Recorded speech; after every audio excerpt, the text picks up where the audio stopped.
Kembali lagi dengan saya, Safri Arifuddin Maser. Dan untuk video kali ini, kita akan melihat bagaimana propaganda bekerja.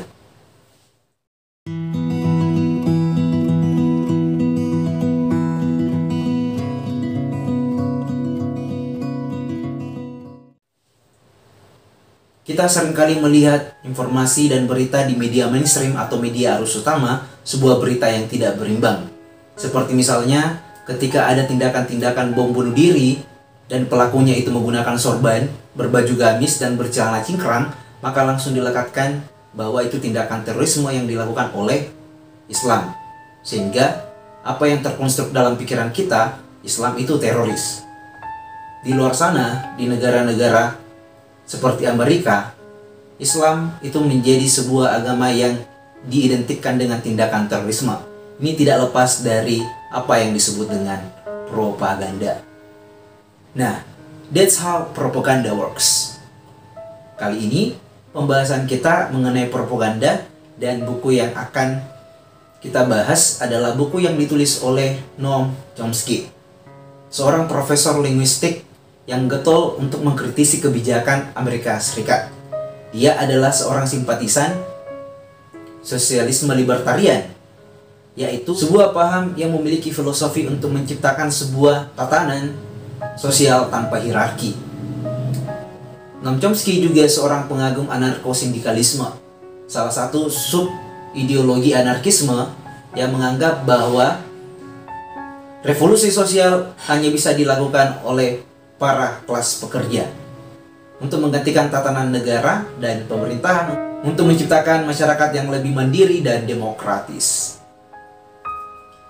Nah, buku Noam Chomsky ini memiliki judul asli The Spectacular Achievement of Propaganda, tetapi dia dibahasakan dengan judul Politik Kuasa Media yang diterbitkan oleh Pinus Publisher, dan yang saya baca ini adalah buku cetakan ketiga pada tahun 2009.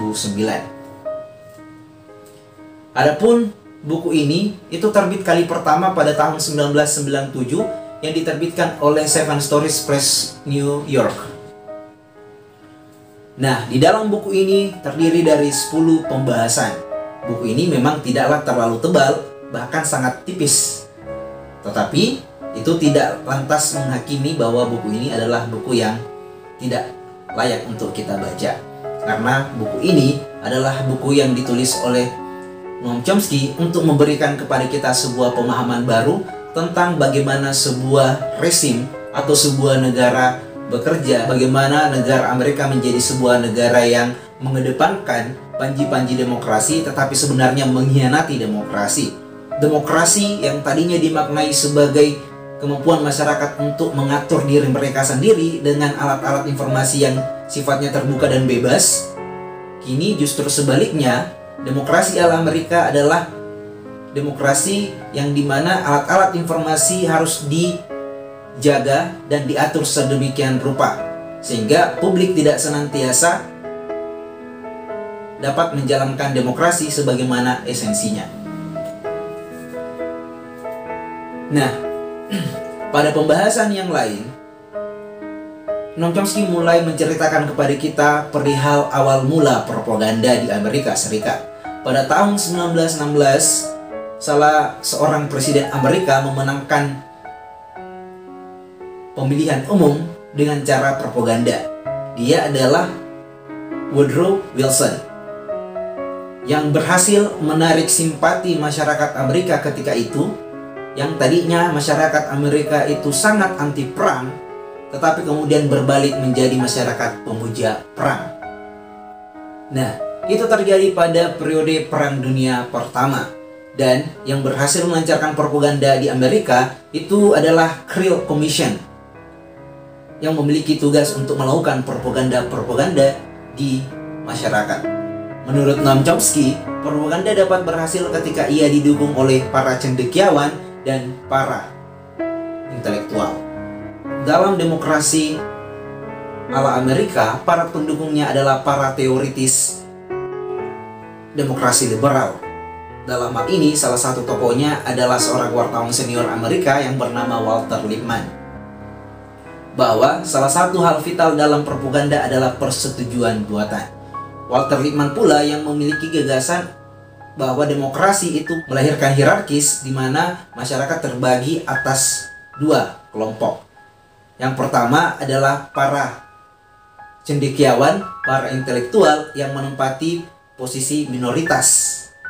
Kemudian kelompok yang kedua adalah masyarakat awam yang digolongkan sebagai kelompok pangdir, kelompok yang lebih banyak, yaitu kelompok mayoritas. Nah, kedua kelompok ini memiliki tugas di dalam demokrasi ala Amerika. Sayangnya, kelompok pandir atau kelompok yang lebih banyak tadi itu hanya memiliki tugas sebagai pemirsa demokrasi saja yang diberikan propaganda oleh para propagandis. Sedangkan populasi kecil tadi yang dihuni oleh para cendekiawan dan para intelektual juga diisi oleh para konglomerat, para pebisnis, dan para orang-orang kaya. Nah, ini juga mengakibatkan bahwa propaganda dapat lahir dari corong-corong rumah ibadah, dari tempat-tempat penyembahan-penyembahan para orang beriman. Karena dari sanalah sehingga opini publik bisa tercipta. Bayangkan saja kalau misalnya paus yang berbicara, misalnya pastor yang berbicara, atau misalnya imam yang bicara, atau ulama yang bicara. Itu sangat mudah sekali untuk dipercaya oleh publik. Jadi, kalau ada elit global yang dapat mengontrol para pemuka agama ini, maka akan sangat mudah sekali untuk mengarahkan para publik atau para masyarakat. Hal menarik lainnya di dalam buku ini adalah pembahasan terkait dengan industri UMAS, sebuah industri yang memiliki tugas untuk mengontrol pikiran publik. Nah, Chomsky menerangkan bahwa dulu di Amerika Serikat ada yang disebut dengan Krill Commission, Komisi Khusus Propaganda, dan juga apa yang disebut dengan Red Scare atau histeria terhadap komunisme, histeria ketakutan terhadap komunisme. Tanpa sadar di Indonesia ternyata kita masih menjadi korban-korban propaganda karena kita masih takut dengan hantu-hantu komunis. Padahal negara telah membumi hanguskan hal-hal yang terkait dengan ideologi komunisme pada tahun 65 sampai dengan 66. Tetapi yang namanya gagasan, yang namanya ideologi tentu tidak bisa dihilangkan begitu saja. Institusinya barangkali bisa lenyap, tetapi pikiran dan gagasan akan selalu hidup di alam pikiran manusia. Noam Chomsky pernah menceritakan bahwa pernah terjadi sebuah mogok massal para buruh di Pennsylvania. Nah, cara untuk mengatasi para mogok buruh tersebut oleh Amerika Serikat itu tidak dengan cara represif atau kekerasan, tetapi Amerika Serikat menggunakan cara propaganda. Nah, Amerika membuat bagaimana supaya masyarakat di luar para buruh tadi itu membenci demo yang dilakukan oleh para buruh. Sehingga dengan sendirinya, para buruh yang melakukan aksi mogok massa tersebut itu dianggap sebagai orang yang merusak demokrasi. Hal ini terjadi pula di negara kita, yaitu negara Indonesia tentu saja. Bayangkan kalau misalnya kita melihat aksi-aksi massa para mahasiswa aktivis di jalan, tentu yang terlontar di dalam diri kita adalah demo miseng lagi mereka. Padahal mereka yang turun aksi dan turun ke jalan itu adalah mereka yang memberikan kritik terhadap kekuasaan. Banyak hal yang kita peroleh karena aksi-aksi massa yang ada di jalanan. Hanya saja memang terjadi pergeseran aksi massa yang ada di masa lalu dan di masa sekarang. Karena biasanya sekarang di era digital ini, di era milenial, banyak orang yang turun aksi tanpa tahu aksi apa yang akan disuarakan hanya karena ingin terlihat keren saja di sosial media dengan memegang toa dan sebagainya. Padahal kita mendapat jatah pengurangan jam kerja itu diakibatkan oleh demo atau aksi-aksi maksa yang dilakukan oleh para buruh. Nah, seharusnya kita harus berterima kasih, bukan malah mengolok-olok. Tapi seperti apa yang saya terangkan di video sebelumnya, yaitu pembahasan terkait dengan intelektual karya Edward Said, itu tidak menjadi masalah untuk teman-teman yang betul-betul ingin menjadi seorang intelektual. Karena menjadi intelektual adalah kita harus siap berjalan seorang diri di garis tak berpihak, di jalan yang penuh dengan kesunyian. Jadi kalau kita dihujat dari kanan, dari kiri, kita harus bisa untuk menerima hal tersebut. Karena kritik pula yang akan membuat kita semakin kuat. Diibaratkan sebuah pohon yang semakin tinggi tentu akan semakin mendapatkan terjangan angin yang kuat. Industri humas kemudian melahirkan apa yang disebut dengan rekayasa opini. Rekayasa opini menjadi hal fundamental di dalam propaganda. Karena propaganda salah satu tugasnya yaitu adalah mengontrol pikiran publik. Jadi ketika pikiran publik itu sesuai dengan apa yang diinginkan kekuasaan, bisa jadi mereka sudah termakan oleh propaganda. Nah, kita bergeser ke fenomena yang terjadi di Indonesia. Ada sekelompok buzzer yang dibiayai oleh negara, itu memiliki tugas untuk mengkonter narasikan apa para kritikus-kritikus sosial politik yang ada di Indonesia. Banyak orang yang terhanyut dan terhasut oleh para buzzer ini. Jadi masyarakat awam itu ikut para buzzer ketimbang para kritikus. Masyarakat dibuat bingung dan dibuat kritik itu sama dengan nyinyir, padahal tidak seperti itu. Kritik itu sifatnya membangun, pasti membangun, entah itu kritik dalam konteks satir, yaitu kritik dengan bahasa yang sangat gamblang dan eksplisit, ataupun kritik yang sifatnya ironi, menggunakan satir ironi yang lembut, sindiran lembut. Nyinyir tentu jauh berbeda, karena nyinyir itu bukan kebijakannya yang dikritiki, tetapi lebih kepada subjeknya, orangnya yang kita kritiki. Misalnya, bahwa presiden kita itu cara bicaranya medok, atau dia tidak bisa berorasi seperti Soekarno dan sebagainya. Nah, itu nyinyir, beda sama kritik. Kritik itu orientasinya adalah kritik kebijakan, lebih tepatnya. Dalam pembahasan rekayasa opini ini, Amerika Serikat membuat definisi demokrasinya sendiri. Jika sebagian besar masyarakat ikut berpartisipasi aktif di dalam organisasi, baik itu sosial politik, maka itu disebut sebagai kesalahan demokrasi atau bukan demokrasi yang sebenarnya. Sehingga pada suatu waktu di Amerika itu terjadi sebuah krisis demokrasi karena negara sangat mengontrol erat alat-alat informasi publik. Dari krisis itu lahirlah juga yang disebut dengan Vietnam Syndrome. Kalau kita bicara Amerika dan kemudian bicara Vietnam, pikiran kita akan terlempar jauh ke dalam perang Vietnam. Dalam Vietnam Syndrome ini, masyarakat kemudian bertanya-tanya kenapa Amerika sebagai negara dikuasa itu pergi untuk berperang dengan Vietnam ketiga atau negara berkembang. Banyak masyarakat yang kemudian bertanya-tanya, di saat negara sedang susah di bidang ekonomi, stabilitas politik pun demikian, tetapi negara justru lebih sibuk untuk mengirim para tentaranya dalam perang Vietnam itu. Dan yang paling berperan dalam rekayasa opini ini tentulah media yang dapat memelintir sejarah dan dapat menyuguhkan hal-hal yang membuat masyarakat menjadi satu suara sesuai dengan suara yang diinginkan oleh otoritas kekuasaan. Semua tindakan yang dilakukan oleh Amerika itu adalah representasi keinginan masyarakat mereka. Nyatanya tidak demikian. Negara Amerika selalu berdalih bahwa apa yang dilakukannya dalam memerangi negara-negara yang lain itu dikarenakan oleh keinginan masyarakatnya sendiri. Kita semua tahu bahwa Amerika getol untuk memberikan bantuan-bantuan untuk ikut berperang di dalam negara yang bukan wewenangnya atau tidak sama sekali ikut dalam urusannya. Mereka berdalih sebagai negara yang selalu bisa menjadi pahlawan dalam setiap perang. Jadi apa yang dilakukan Amerika itu selalu dianggap sebagai sikap kepahlawanan. Mereka menjadi pahlawan ketika membunuh Saddam Hussein dan membumi hanguskan Irak dan perang-perang lainnya. Nah, yang luput dari otoritas kekuasaan di Amerika Serikat bahwa dalam propaganda yang dijalankannya itu akan melahirkan sebuah budaya baru yang disebut dengan budaya pemberontak.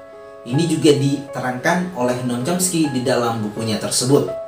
Dia menganggap bahwa semakin orang mengalami represivitas, itu orang akan memiliki sifat naluriah untuk menjadi seorang pemberontak dan mempertanyakan banyak hal. Ketika orang satu bertemu dengan orang lain yang memiliki gagasan yang sama, terjadilah gerakan kolektif pemberontakan. Kecuali misalnya negara itu mampu mengontrol sedemikian rupa untuk membuat masyarakatnya patuh. Nah, pada bagian ini saya teringat dengan Magnus Opum George Orwell, sebuah novel yang menceritakan sebuah otoritarianisme, yaitu 1984. Di sana diceritakan bagaimana otoritas negara, atau dalam hal ini partai penguasa, itu dapat mengontrol sedemikian rupa masyarakatnya untuk tetap patuh. Sebenarnya Amerika bukanlah negara yang adikuasa dalam pandangan Noam Chomsky. Dia tidak superpower sekali, karena Amerika sesungguhnya negara yang memiliki celah kelemahan. Tetapi apa yang membuat Amerika menjadi negara yang sangat superpower? Karena dia bisa mengontrol publiknya dan mengendalikannya melalui media dan propaganda. Saking kuatnya Amerika dengan kontrol medianya, Amerika itu tidak menghendaki sebuah media yang dapat memberatkan negaranya. Seperti misalnya dalam contoh kasus, ada seorang Amerika yang pernah menjadi tahanan di Kuba oleh Fidel Castro. Nah, media di Amerika memblow up sedemikian rupa agar masyarakat Amerika menganggap bahwa Fidel Castro dan Kubanya adalah sebuah negara yang totalitar dan diktator. Ini berbanding terbalik dengan keadaan ketika para aktivis HAM El Salvador yang pernah ditawan di Amerika, itu ketika mereka ingin membicarakan apa yang diterimanya di dalam penjara Amerika di PBB, mereka kemudian meninggal, dan diketahui meninggal karena intelijen Amerika sebelum berhasil menyampaikan apa yang disuarakannya. Orang tidak tahu apa yang terjadi. Amerika selalu menjaga dirinya untuk mencitrakan dirinya sebagai negara yang demokratis, kendati pun sebenarnya tidak demikian. Banyak buku-buku yang telah mengulas. Salah satu tokoh yang paling sering mengulas kebijakan tersebut ya tentunya Noam Chomsky. Pada bagian terakhir buku ini, Noam Chomsky membahas sebuah perang teluk. Perang teluk itu mengingatkan kita tentang perang yang terjadi di negara Irak dan Iran. Perang teluk, Amerika mendukung Irak ketika itu untuk memerangi Iran. Tetapi pada akhirnya kita semua tahu bahwa Amerika Serikat itu memerangi Irak dan memerangi Saddam Hussein yang telah menjadi kawanannya sekian tahun. Sekian lamanya menjadi kawan, pada akhirnya menjadi lawan. Ini disebabkan oleh Amerika yang selalu menciptakan parade para musuh. Amerika selalu harus memiliki musuh supaya mereka tidak sadar masalah-masalah yang terjadi di dalam negaranya sendiri. Masalah pengangguran, masalah sosial ekonomi, dan sebagainya. Pemerintah Amerika melalui media dan propagandanya berhasil menyihir masyarakatnya untuk lebih fokus terhadap urusan negara-negara di luar sana, di mana Amerika sebagai protagonis untuk menjadi pahlawan dan membebaskan mereka dari diktatoran ke diktatoran. Tetapi mereka luput untuk melihat persoalan bangsanya sendiri. Itulah keberhasilan atau the spectacular achievement of propaganda ala Amerika. Apakah buku ini masih relevan untuk kita baca hari ini atau tidak? Karena buku ini telah ditulis pada tahun 97, sudah sekitar 2 dekade yang lalu. Apakah pembahasan-pembahasan ini masih relevan? Karena relevan atau irrelevansi menjadi isu yang paling penting di dalam dunia kita hari ini. Ia sempat disinggung oleh Yuval Noah Harari terkait masa depan dan irrelevansi. Nah, jawabannya adalah tetap relevan. Karena ini penting sekali untuk menambah wawasan kita dalam bagaimana menyikapi sebuah informasi, bahwa tidak selalu yang tampak adalah kebenaran.